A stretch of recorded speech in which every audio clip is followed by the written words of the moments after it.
kapuso! Para may energy tayo ngayong Monday. Kain muna tayo, guys, kasi deserve natin ng masarap. Kaya, heto agad, lalantakan natin. Tingnan nyo naman. Lechon Belly! Bawal yan sa mga nagpa-fasting ngayon, ha? Oo, Tulad sorry, ko. miss. Hanggang tingin na lang ako habang nag-i-enjoy kayo. Pero baka una yung reaction ngayon sus, ang mahal naman yan. Well, nagkakamali kayo.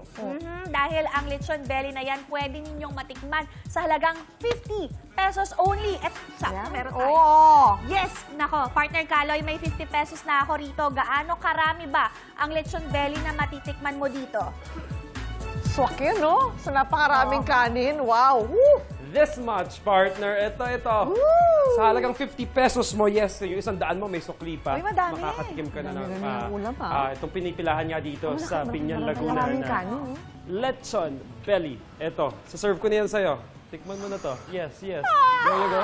Mga kapuso, nagbabalik tayo ngayong umaga dito sa isang kainan sa Binyan Laguna kung saan nga merong binabalik-balikan ng kanilang mga suki na affordable lechon belly. Dahil sa halagang 50 pesos ay makakatikim ka na ng kanilang masarap na lechon belly. Pero ang question is, masarap nga ba talaga para sa kanyang presyo ang lechon belly na ito? At bakit nga ba mura itong lechon belly? Well, makakasama natin ang may-ari nitong business na ito. Walang iba kundi si Sir Eljan o mas kilala sa pangalang Boss B. Hello Good po. morning, sir! Good morning Hello po. Good morning. Ayan, ang tanong ng mga kapuso natin, bakit nga ba mura ang lechon belly na sinaserve niyo sa itong ating mga kapuso? Actually, sir, kaya mas mura siya ngayon kasi Aha. alam niyo natin tumataas yung gasolina. So, mas prepared ko lang na makakain din yung mga kapwa Pilipino natin ng murang halaga. Kahit mataas ang bilihin? Kahit mataas, sir. Kumita lang po, tumubo lang ako ng konti, okay na po ako. Aba, okay. So, at least, good to know na may tinutubo ka pa rin. Meron naman po. Okay, nice. Ayan, sa mga kapuso natin, syempre hindi lang yung presyo ang concern nila. Sa presyong binabayad nila, nakakasigurado pa daw tayo na masarap pa rin yung sinaserve sa kanila. Hindi naman tayo pipilahan, sir, kung hindi masarap yung produkto. Tama rin naman. May point si Boss B. Sige, simulan na natin ang pagawa nitong lechon belly nyo at lagyan na natin ng mga pampalasa ito. Okay po.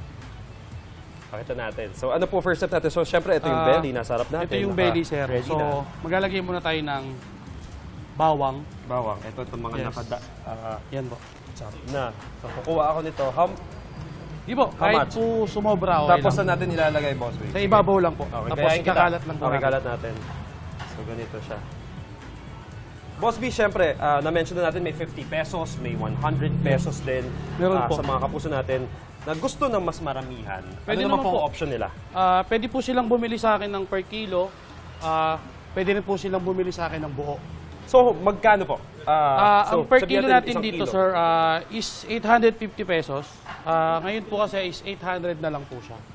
Kasi medyo naging mura po yung kuha ko ngayon. Okay. Ayun, diba? So, depende rin sa Depende din po sa pagkuha ko. presyo na pagkuha mo, Tapos- yung presyo ng pagbenta Yes. nyo sa mga Opo. kapuso natin, sa mga customer natin. Tapos, Perfect. Alright. Next po na step. Sibuyas po.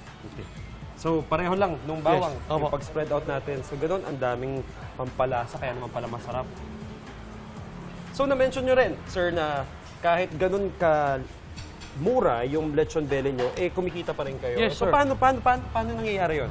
Actually, sir, halos lahat kasi ng bumibili sa atin dito is, alam naman natin ngayon, medyo tumataas nga yung mga bilihin.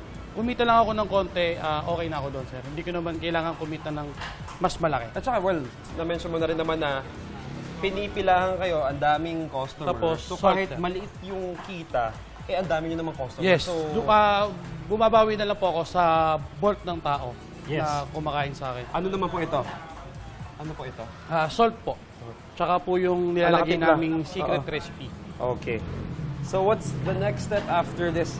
Ito Boss pong, B? Mas marami pala yung nalagay niyo. ito po. Ano nga ito, sir? Dahon po ng sibuyas. Dito natin ilagay sa gitna Yes, sa lang? gitna po. Okay. Tapos ito po yung lemongrass. Tiklop lang po natin siya. Dito rin, katabi lang din. Opo. Para may aromatics to pag niluto. Siyempre, speaking of luto, saan natin siya niluluto? Dito Boss po B? natin siya niluluto sa rotisserie. Rotisserie. Yan, oo. Kasi usually nakikita natin na yung pinaglulutuan ng mga inyo na tulad nito is uling. Di ba? Uling. Ginagamitan ng uling. Ano Bakit naman itong po yun? rotisserie? Ayun po yung traditional na luto. Kung baga lang po sa akin, mas less bantayan. Kung per dire-diretso lang po siya yung luto, titignan mo lang siya kung luto na. Sample, yan po. is luto na po siya. Ayun, ang difference. Sige, pakita natin yung pag-rolyo nito para siyempre may ito idea yung mga kapuso natin paano nasisiksik. Ano to? Tool. Ito po yung pang-roll. Yan. Yan, Tapos, ipit dyan. Ipit po natin siya. Sabayan kita, Boss B, Sige ha? po, sige po, okay, lang po. Gaano katagal niluluto itong lechon belly Ito sa sir, niluluto siya ng rotisserie? 2 to 3 hours. Yung 2 to 3 hours, achieve mo na yung crispiness nun. Yes, Siyempre. Tapos ano yung way of knowing kapag luto na siya? Medyo brown na po siya, kagaya po nito. Hindi naman po siya sunog. Ito po yung tamang luto. Alright. Nakakailang kayong ganyang, ilang kilo, ilang Siguro peraso? sir, Gano'ng karami? nakakaubos ako nito ng around 30 to 50 pieces. A day? A day. Weekdays, weekend, regardless. Sa weekdays po namin, mga 20 to 30. Pag weekends naman po namin na 40 to 60. Ayun, mas marami talaga expected piece. kapag Yes, weekend. sir. Sige, sige. Tuloy natin, Boss Bito. Tapos, Ah. syempre, sinusunulitan yan, di ba? Opo, yung There tali, you go. talian na po natin. Yan. siya. Habang ginagawa ni Boss B yan, syempre may papakita tayo sa mga kapuso natin. So, ganito karami yung 50 Opo, ito po. pesos. Ito po yung 50. And ito then po this is yung 100. Ang dami na ito. Parang good for one packs talaga ito. Sa mga hindi masyado malakas kumain, yung 50 pesos, definitely perfect at sulit para sa inyo mga kapuso. Sige, Boss B, habang ginagawa mo yan, titikim na ako. Siyempre, hindi Sige ko po. lalagpasin ito. Sige po. Habang nagkatrabaho si Boss B, ako ay magpapakasasa sa kanyang lechon belly. Mga kapuso, kain po tayo. I usually go for, hindi ako yung sa balat part eh. Doon tayo sa laman, para mas maraming sustansya. Kain mga kapuso. Lambot. At saka linamnam nung laman, wait lang, more pa tayo. Kuha pa tayo isa. I guess, and I can attest to you, mga kapuso at sa mga customer na papunta pa lang dito sa kanilang business, yung 50 pesos mo ay sulit na para sa kanilang lechon belly. Oh. Yan. Maraming salamat, Boss B. Sige po. Sa pagturo sa akin kung paano ginagawa ito at sa pag-share ng iyong blessing sa mga kapuso natin. Mga kapuso, hindi pa natatapos sa ating food trip dahil mamaya meron din ibibida pang ibang dishes na may lechon belly dito si Boss B. Yan yung nilang kare-kare na lechon belly at dinuguan na may lechon belly din. Lahat na lang nilagyan ng lechon belly. Yan po. Kaya titignan natin mamaya dito lang sa inyong pambansang morning show kung saan laging una kayo. Ito ang unang hirit! Ikaw, hindi ka pa nakasubscribe sa GMA Public Affairs YouTube channel? Bakit? Mag-subscribe ka na, dali na, para laging una ka sa mga latest kwento at balita. I-follow mo na rin ang official social media pages ng Unang Hirit. Salamat, Kapuso.